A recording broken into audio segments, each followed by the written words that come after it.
public, state, federal agency, you're going to be going through the Office of Grants and Contracts. So just be aware of that. Okay, public agencies. Public agencies differ from these private foundations because they have this goal, typically, of creating a public good.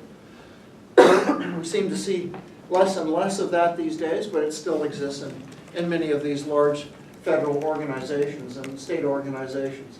And the public good here is knowledge, the creation of knowledge. Not much more can be, not much can be nobler than that, and I think this is a sympathetic audience to that. It can be training. Training can be something, or it can be development. Development of ideas or development of people. And so generally, public government grant agencies are more open, not entirely open. They're not all happy to be heavily risky, but generally they're open to more out-of-the-box or novel ideas, at least in my experience. And they tend to worry a little less about the risk and the reward. In fact, there's a couple of government agencies. The National Science Foundation has what they call eager grants, and they're touted as high risk, high reward. So they realize that most of these won't work out, but if they do, there's going to be a really high reward. You don't get Stanley Tool wanting to call for proposals to, maybe you can make you could do a 3D printed screwdriver that is really strong. We don't think it's likely, but you know, if you did come up with that, that would be, the shareholders would lynch whoever's decision that was to go down that road. So you tend to find the risk-reward balance is a little better, actually, for public agencies like this.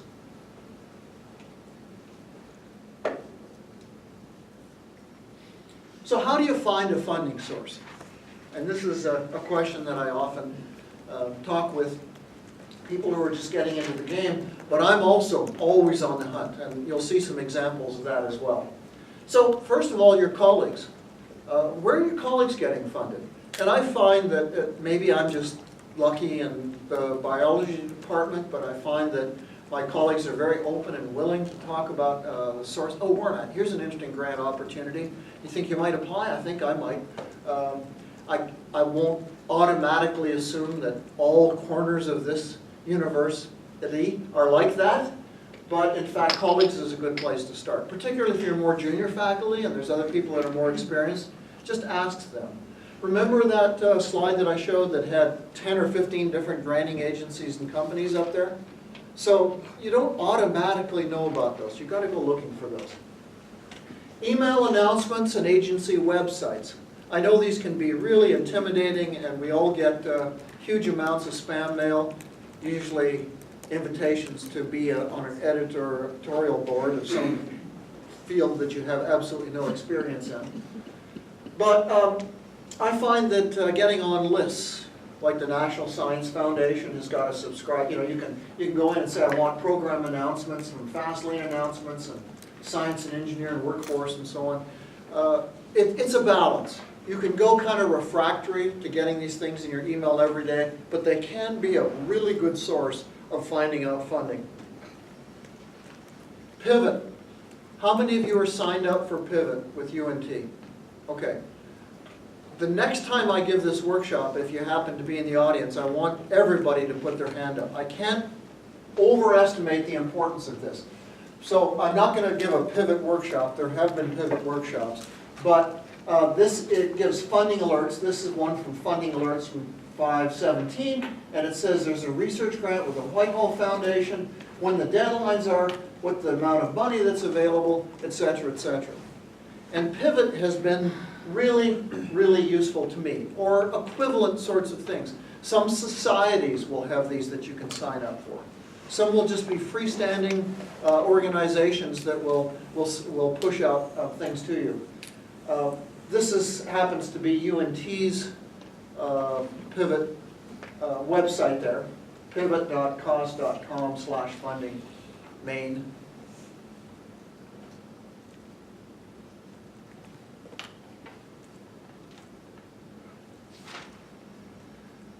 the strength of all of these things is only as good as how much you think about when you're setting it up. Because almost all of them call for personalized keywords. Yeah, I'll be there for a beer in a few minutes. Yeah, hang on.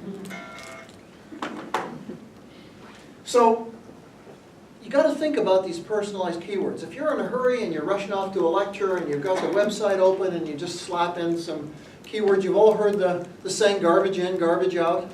So think carefully about what your keywords are. And I actually came across a little trick, and that is I make word clouds or wordles. Do you know what wordles are? Word clouds. You probably know what they are even if you don't know the name. And what it is, well, I'm a biologist, I work on fish quite often, and I took my latest manuscript and I loaded it into Wordle.net. There's a number of websites that do this. And it came up with, to me, quite an interesting array. Okay, so I guess I'm really into the fish tilapia.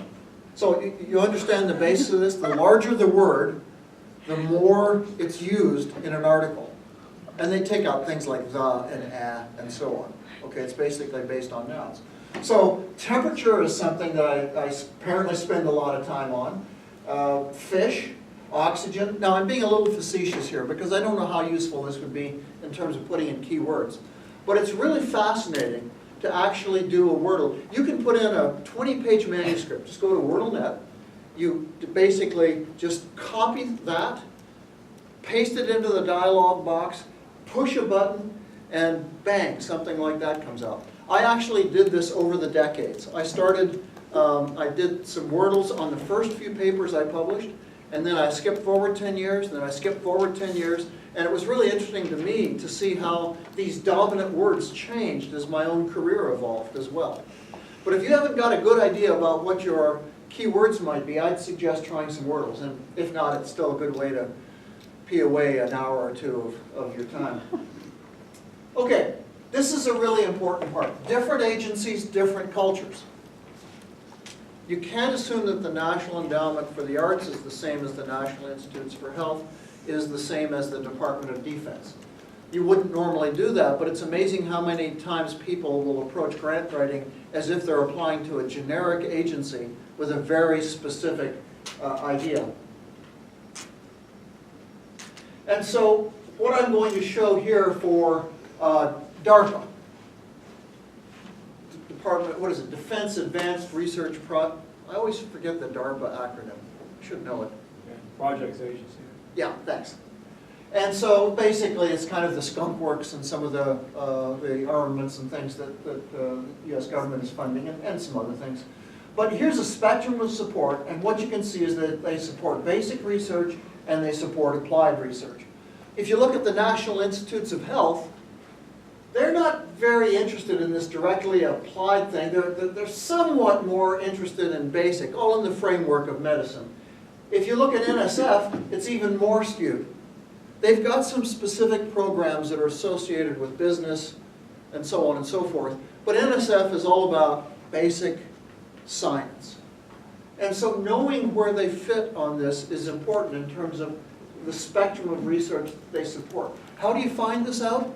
Absolutely, for any public agency, anything they have ever funded, including the abstract of the first grant that was ever funded by the National Science Foundation, I think it was 1957, something like that, you can find on their website. So mine that website, find out what they're funding, and you'll find pretty quickly whether you're in a comfort zone or not. Probability of success is different for these. If you have a high risk, DARPA is pretty interested in that. NSF so-so. NIH is really interested in things that are feasible. In other words, they're very conservative, NIH is, compared to DARPA. And then hypothesis testing. We scientists love our hypotheses. And NSF wants you to say, I hypothesize that, blah, blah, blah, blah, blah. DARPA doesn't want to hear it. They don't want to deal in the hypothetical. They want to know that you can actually make a widget and that you can use it in the way that you describe. And then finally, the PI or the team qualifications. DARPA is very entrepreneurial, and they say, here's a young Turk. it looks like she can do great things with this. Not a great track record, but what an idea. Let's try it. And on the other hand, NSF less so, and NIH basically gives to the successful, the NIH successful. And while we're at it, why don't I say the middle white-aged male successful grant holders. So if you don't know these characteristics, you might be A, wasting your time with an agency that just doesn't fit you, or you can't put in the nuances. You can't put in these sneaky things that I was talking about, or these sophisticated things, because you don't know what that particular agency's karma is or questions. And then this is a really important thing. Match your ideas to the funding source. Okay, you don't want to try and put a square peg in a round hole. Putting it differently, you don't want to pitch Starbucks that they really should start selling tacos. Okay? Starbucks makes coffee, damn good coffee, too expensive, but they make really good coffee. And you don't go to Starbucks if you want tacos. And so don't try and tell Starbucks to make tacos. Go to Taco Bell and say, I've got a new flavor that I think might work for you. Or go to Starbucks and say, I've got a revolutionary new cup that might keep their coffee warmer, but don't try and cross over. Okay? Agencies know what they want to fund, and you can't convince them otherwise. You need to find an agency that wants to do what you're good at. Agencies may have special high priority areas, and these can often be low-hanging fruit. Okay, there's the general thing, the general announcements that come out from many agencies. But DARPA, for example, there it is, Defense Advanced Research Projects Agency, thanks. Here they've got a special program on breakthrough technologies for national security. Now I don't know what that means, what they're looking for, but this is a special set-aside program. Agencies may also have hot topics, urgent needs, high risk, high reward. And I think I mentioned NSF having one of these. One of them is the rapid response research. And these are proposals that when you submit them, they will let you know at just under the National Science Foundation speed of light. In 30 days, they'll give you an answer on your proposal. And the reason for this is that it's usually when there's some catastrophe or you want to do a follow-up on some event, and if you wait, you've lost your opportunity. So I know a person who's worked on major landslides in Hawaii, people who have worked on volcano events, hurricanes, of course. There were a number of these rapid response research grants awarded for Texas researchers after Hurricane Harvey. So these can be this low-hanging, low-fruit sort of thing. And often, these are not going to full peer review. You can't expect peer review in 30 days, okay? So if you're in a good, if you have a good relationship or can just schmooze really well and contact that program director, often these decisions are made, if not at her desk, they're made within a cluster of individuals there. Ione Hunt von Herbing has been a director at the National Science Foundation. Am I kind of straying from your experience? I'm not saying anything. I'm Okay, listening. all right. I'm learning more. And Okay, all right. Okay, good, good. And that was 10 years ago. That was 10 years Keep that in ago. mind. That was then and this is now. 10 years. Things have Isn't that changed. long? I know. I feel old. So tip number two, know what the proposal sponsor wants and know why they want it. And if you want kind of a meme, don't tell Starbucks to make tacos.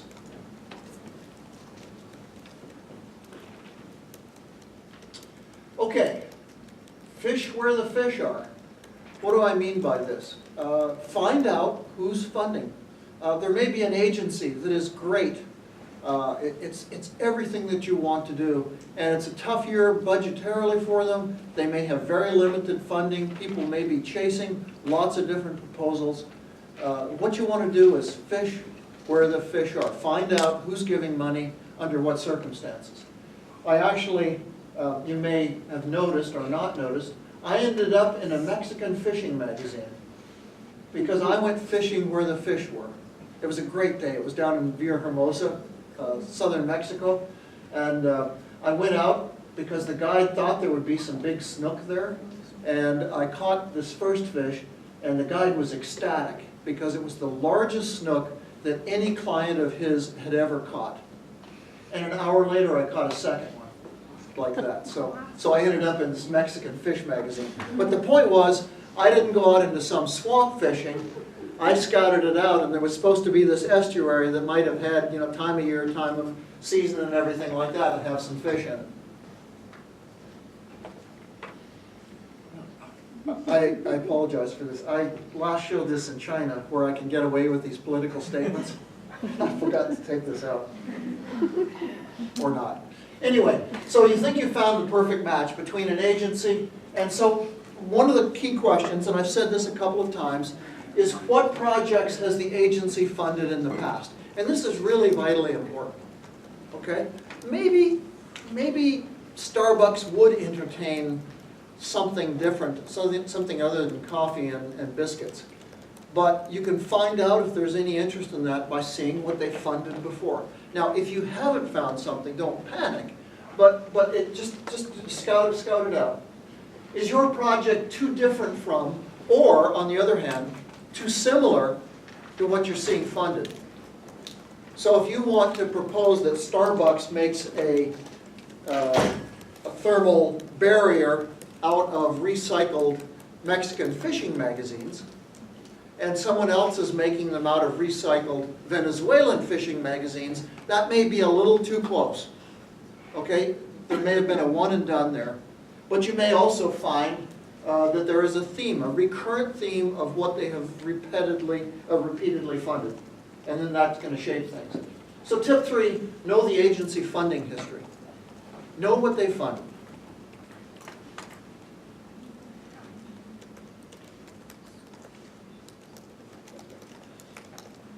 Just quickly, know if UNT has an internal competition. I think many of you are aware that there are some grants that only one proposal can come forward from UNT.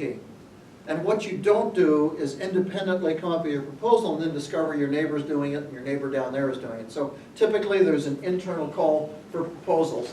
But it will also say in the solicitation 111. These are 3 different proposals, and these are solicitations that limit how many can come from an internal. Now, if you do this, UNT has these sorts of competitions. And if you win this competition, you must follow through. Because I know I was involved in a competition, and our group was not selected to put the UNT proposal forward. Another group was chosen. And then I discovered sometime later that at the last minute, that group said, we're too busy to put in that proposal. So UNT didn't get any proposal put in, and we would have done it. We would have put it in. Don't know if we would have succeeded. So if you're the chosen one for your institution, then make sure, darn sure, that you follow through. Okay, any questions, comments, thoughts at this point in time? They say that the mind will absorb only what the butt can endure. So how about if everybody stands up and stretches here just for a minute. There's water back in the corner there. If you need to take a facility break, do that, but I'm going to start talking here in about 30 seconds again.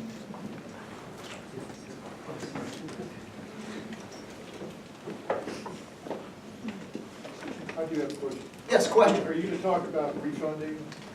Like, once you've got a grant, how do you get it funded again? That's a really good point, and I think I will obliquely address that. But I don't explicitly, and you've just given me something that I have to change for the next time that I do it, is that next grant.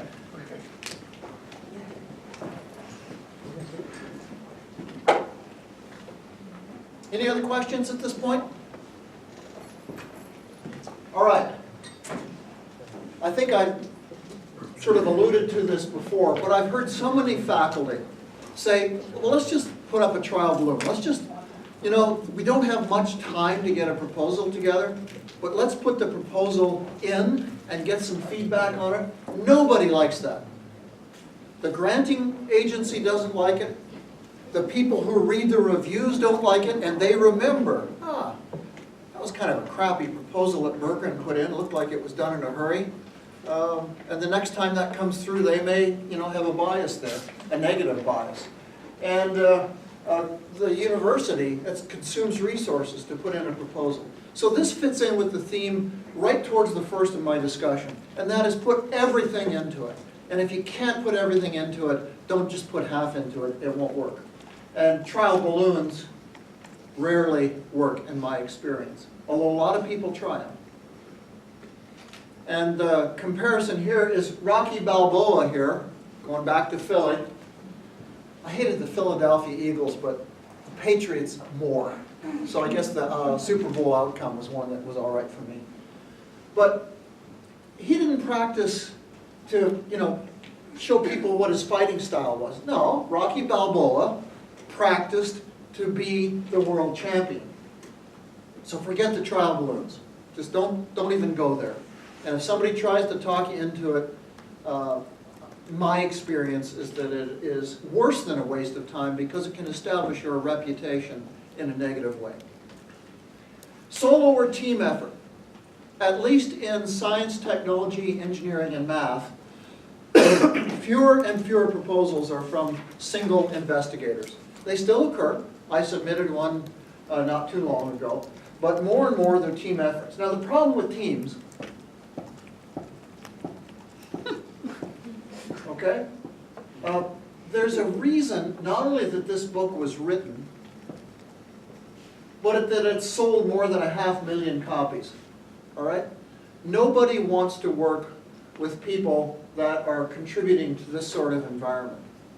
So sometimes people will have the expertise that you need and they may be a bit prickly. You're just going to have to judge that. But if you're working with people that are difficult to work with, or you've got to bring them around, or you have to hold their hand a lot as part of the team, realize this is going to take time. And I had a very inexperienced person come into my office. I've never met this person. Come in on a Wednesday afternoon and say, I'm thinking of submitting this proposal for a Friday, 5 o'clock deadline, and I think your expertise would really be useful. Can you help me write some of this? Okay, let me tell you how it works. And I talked that person down off a ledge, and I think a proposal will eventually go in. But this takes time, okay? It takes a lot of time to put together a team. If you do have a team, determine the specific collaborators and their specific roles, okay? Who's playing the drums? Who's doing acoustic guitar? Who's singing? Who are these? Anybody know this group? The Doors. The Doors, nicely done. So, little anecdote here. I was at an event one time, and there was a couple of guys playing guitars over in the corner while everybody's totally ignoring them and schmoozing.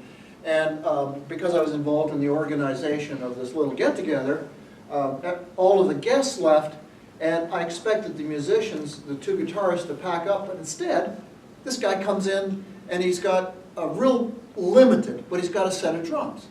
And he sets up in the corner, and they suddenly burst into this rendition of Love Me Two Times by the Doors. And I said, God, these guys are really, they do a good job on that. That drummer has really got it down. He sounds just like John Densmore. That is John Densmore. And here was this old guy with a gray ponytail and so on. So after they finished playing, and I was just mesmerized, I went up and I said, Mr. Densmore, I'm sure that this is really annoying to you for people to come up and want to shake your hand. I said, but when I was growing up, you were just a rock hero of mine. And he said, no, that's fine. I said, the only problem that I have, and it's great to meet you, is that I have some teenagers at home, and I have no idea how to tell them how I just met a rock icon. And he said, Ward, I got a 16-year-old at home, and I can't get through to her either that I was a rock icon. So for the next 15 minutes, I had a one-on-one conversation with John Densmore about our teenagers and how they just don't get rock music. It was great. So if anybody wants to come wash this hand, I've never washed it since, or shake this hand, I've never washed it since. So, really important, who's going to do what on this? Put your team in a room, and I mean this almost literally. Put your team in a room, lock the door, and don't come out until you've got an overall goal, a specific goal. What are you going to call it? I often do the project title one of the very first things instead of one of the very last things. And then I'll go back and change it a half dozen times. What's the impact? Who's the principal investigator? Assignments and timeline. And perhaps this is the most important. It can be the most awkward as well. But what you can't do, you've got to designate a group leader, because I can spot a proposal written by a committee a mile off. And every paragraph has got a different style, makes a different point, repeats what was said earlier. You've got to have a principal investigator, and you've got to establish that pretty well out of the gate.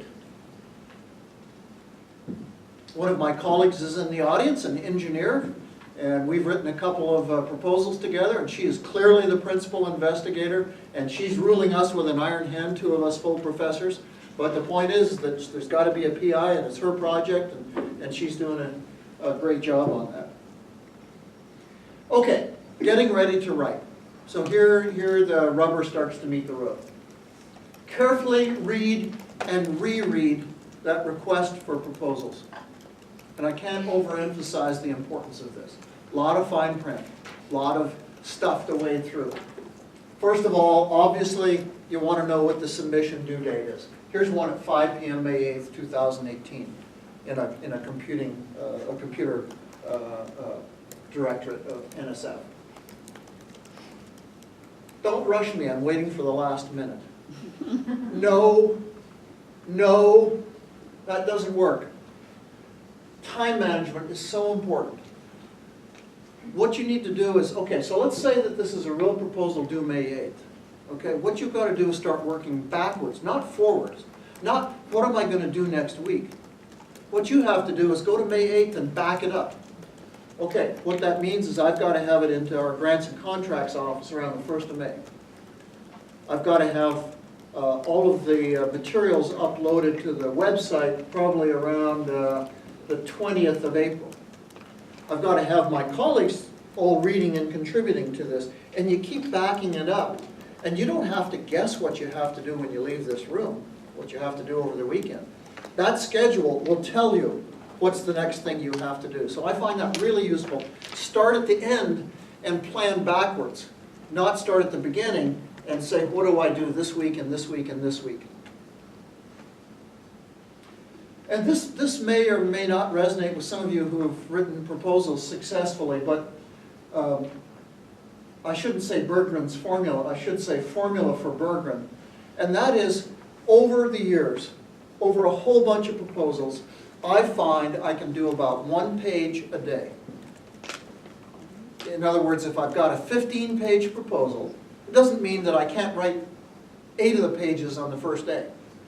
But all of the process, about a page a day. And I'm not talking about a day where you give a lecture, attend a faculty meeting, take your child to ballet in the afternoon, etc., watch some Winter Olympics, etc., etc. I'm talking about a day devoted. So I have to devote 15 days to a 15-page NSF proposal. Okay? So if you back that up, it means I literally have to start months in advance. Allow way more time than you think you need. Okay? Way more time than you think you need. In fact, I'll repeat that. That's kind of the master tip here. If there's one thing you pull away from this, is you can tell the quality of a proposal, or let me put it differently. The quality of the proposal will be directly reflected in how much time you have to prepare it. Because you see up here, I'm jumping ahead, polishing. Okay, Meg, damn sure you deliver what the agency wants. And so here, they're going to describe what the synopsis of the program is. This is Starbucks telling you they want a new type of coffee cup, not tacos. Okay, so get that straight. But it still could be a bit of a guessing game, because sometimes they'll want novelty, they want innovation. They don't want the same old coffee cup that they've been making. They want something quite different. But it can be quite a guessing game. And I had kind of a rude awakening. This had never happened to me in my career before. It happened this fall. And I got this back from the NSF after I'd worked with some colleagues in the School of Business. We put together what we thought was a really interesting and fun and useful proposal. It was considered to be non-responsive to the program announcement. In other words, we don't want your tacos. We want coffee. And this was a shocker to me because I thought we had just nailed it. We knew exactly what they wanted. But I can go into the background behind this. But I'm starting, I hope you're starting to see a theme that I echoed at the very beginning, and that is, it isn't writing a proposal that wins every time. I sure don't do that, and frankly, I don't know anybody who every time they write a proposal wins. But it's really learning from your failures, circling back around, and not repeating that mistake. Program officers. Make an appointment to talk to them on the phone. I don't call out of the blue, but I do email and say, I've got an interesting idea and it seems to resonate well with you. How many hundreds of those conversations did you have when you were in NSF? Lots, I bet. Yeah, but a lot of them don't listen. Yeah. The PIs don't listen when you say, call me, let's discuss this, I can give you some guidance. Yeah. They think that, you know, I don't know what they think, actually. Yeah. But in truth, they think that the program directors are against them, and that they're out to make them fail. In fact, it's the complete opposite direction. They're your best allies. Yep, yep. And that's why I suggest, I never submit a proposal out of the blue. And maybe I should put a little sneaky icon on here, I don't. But at the very least, you've had a pleasant conversation with the person who will have some role in deciding whether you're successful, if your proposal is successful or not. And I suppose it rarely comes down to this, but if they're just looking at a name on a proposal, and oh yeah, I had a nice conversation with that person from the University of North Texas a few months ago, and they really seemed keen and eager and well-informed, you know, who knows, maybe that can be the balance there. So tip 8, always try to contact the agencies to ask questions, and we just heard it from the mouth of a former NSF program director, that the program directors are there to help you. But be prepared with your elevator speech. I'm sure, Ione, you also had people who phoned up and said, you know, I got this kind of like idea that, yeah, blah, you know, round and round in circles. Okay, what's an elevator speech? Important concept here.